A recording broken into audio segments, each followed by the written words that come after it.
Dana White responds to Tyron Woodley saying that he was going to leak private information out of the UFC unless Dana apologized to him for knocking his performance against Damian Maia at UFC 214. I'm owed a public apology. If you're going to publicly scrutinize me, Dana White, you publicly need to apologize to me. And if I don't get that, I'm going to start leaking some shit if people don't want to be out in the wind. And I'm not even kidding about that. Dana White told TMZ, Woodley and I talked and he said that he was just pissed and upset and didn't mean it.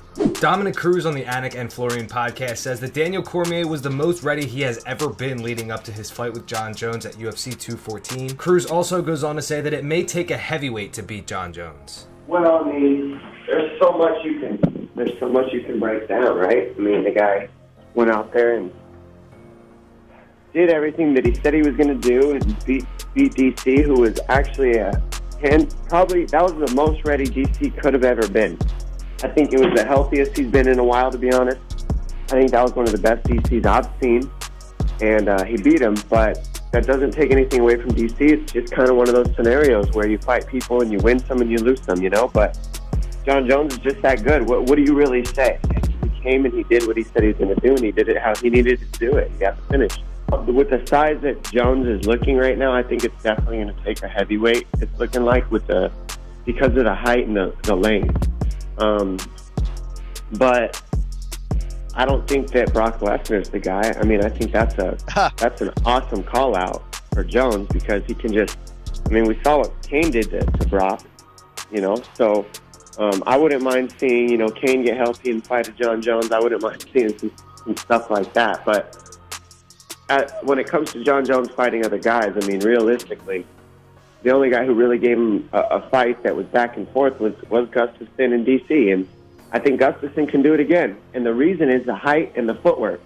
Jose Aldo in a recent interview revealed that he is interested in a fight with Cub Swanson. Aldo told MMAfighting.com, yes, Cub is an option for me. I think the ranking continues the same, there's nowhere to run. Cub is well ranked, especially to be a challenge for me. Frankie Edgar will probably fight Max, so we can fight and a new contender will emerge. First of all, I still don't think about fighting for the belt or not. I think it has restarted for me, it's in the past. It's like if I was entering the division again. I want to come back to fighting, come back to winning, and then we can sit down and talk to see where I am. Kenny Florian on the Anik and Florian podcast says that Jon Jones is the greatest of all time because of the quality of his opponents, and that's what hurts Demetrious Johnson from being the greatest of all time. We need to put this into context. Let's look at the people that he's beaten and the way that he's done it.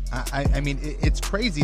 Keith. He's the youngest UFC champion in history. Beat Shogun, back in 2011. It's crazy. Then he went out and he beats Rampage. He beats Lyoto. He beats Rashad. He beats Vitor Belfort. Walk through Chael. Gustafsson, trained for like 10 days. Didn't really train hard for that one. Glover Teixeira. Daniel once, and Daniel. Look what Daniel did in the heavyweight division. Look how dominant Daniel was. Undefeated in that division. Beat everybody else at 205. And Jon Jones goes out and finishes Daniel Cormier. That's the level that Jon Jones is at. That's what people need to understand. I think that's why I have him as the greatest of all time. It's the quality of his opponents, and that's the only thing I think that is hurting Demetrious Johnson. He doesn't have the quality of opponents that Jon Jones has. Frank Mir on the Phone Booth Fighting podcast says that it is unacceptable for Daniel Cormier to cry after losing to Jon Jones at UFC 214. That it is unacceptable to cry, and that is after someone kicks your ass. I'm sorry, we still live in a very masculine, where we should, thought of how a man should operate. And after one man kicks your ass on a schoolyard and you start bawling in front of everybody, it looks bad. Now look, I've had my ass kicked. I remember after the Dos Santos fight, I had my ass kicked. I was going for a title. I thought that I could, regain to be a 3-time, heavyweight champ. Got derailed. I got fucking stomped. I didn't cry inside that cage. I waited till I got back to the locker room.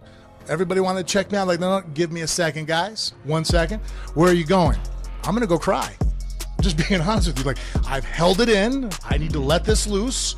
but I'm a man, and I'm not going to let other people watch me cry after another man just kicked my ass. I'm not going to do it for sure on fucking television. And even back in this locker room where it's just my wife and a few other people and commissioners, you're not going to get to see it either. I'm going to go inside the stall and have a moment to myself and then come back out. And I think that's why, you know, Daniel's getting a little bit of shit about the whole crying aspect, is that, like, you can't cry after you get your ass kicked. Thank you so much for watching. I hope everybody enjoyed the video. Make sure you leave a like down below and subscribe for daily UFC and MMA news. Remember the picture of the horse I showed you earlier? Well, here it is, blown up. This is a big horse. Order now. You get the camera, you get the printer, 4x optical zoom, Schneider lens, photo printer, SD card. Look at that horse. This is #1 bullshit.